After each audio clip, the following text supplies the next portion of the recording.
तो मृत्यु भी निर्णय नहीं ले पाती कि आत्मा को कहाँ ले जाए।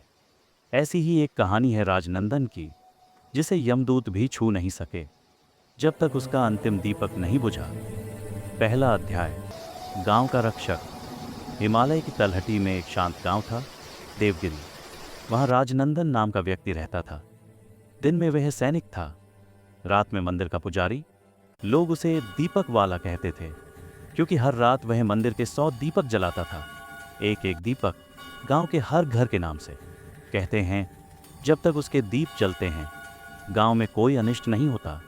दूसरा अध्याय। पाप का बीज। पर समय के साथ राजनंदन में घमंड आ गया।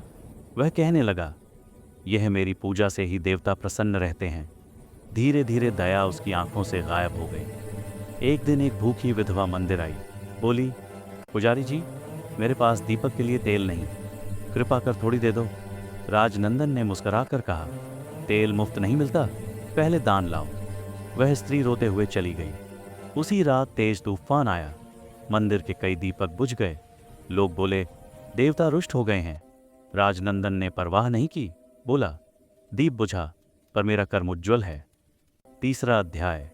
मृत्यु का आगमन। कुछ महीनों बाद राजनंदन बीमार पड़ गया। शरीर जलने लगा, सांस भारी हो गई। एक रात वह अकेला लेटा था। अचानक दीपक एक एक कर बुझने लगे। कमरे में ठंडी हवा फैली और दरवाजे से 3 परछाइयां भीतर आईं। वे यमदूत थे, काले वस्त्र, लाल आंखें, हाथों में अग्नि की जंजीरें। राजनंदन, एक दूत बोला, तेरा समय समाप्त हुआ, चल हमारे साथ। राजनंदन कांप उठा, मेरा अंत? पर मैंने तो रोज पूजा की, 100 दीप जलाए। दूत बोला, पर एक दीप तूने बुझा दिया था, जिसे एक भूखी आत्मा के नाम जलना था। चौथा अध्याय। आत्मा की याचना। राजनंदन रो पड़ा, मुझसे भूल हुई, क्या कोई उपाय है?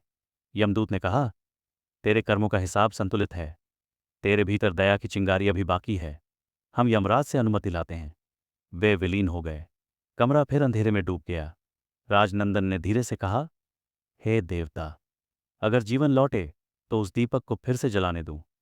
पांचवां अध्याय। करुणा की परीक्षा भोर हुई। राजनंदन ने आंखें खोलीं।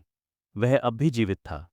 दरवाजे पर वही विधवा खड़ी थी, जिसे उसने महीनों पहले ठुकराया था। वह बोली, पुजारी जी सुनो, कल रात मेरे सपने में कोई साधु आया। कहता था, जिसे तूने तेल से वंचित किया था उसे आज प्रेम से दान देना।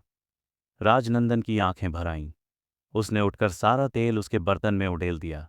बोला, आज ये दीप तेरे बेटे की आत्मा के नाम जलेगा। वह स्त्री रो पड़ी, आपको कैसे पता कि मेरा बेटा मर गया? राजनंदन मुस्कुराया, क्योंकि कल रात वही मुझे मिलने आया था। छठा अध्याय। यमलोक का निर्णय।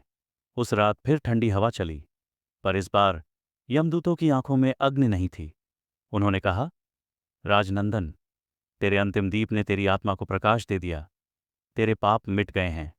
अब मृत्यु तुझे लेने नहीं, सम्मान देने आई है। राजनंदन ने मंदिर की ओर देखा। सभी दीपक एक साथ जल रहे थे।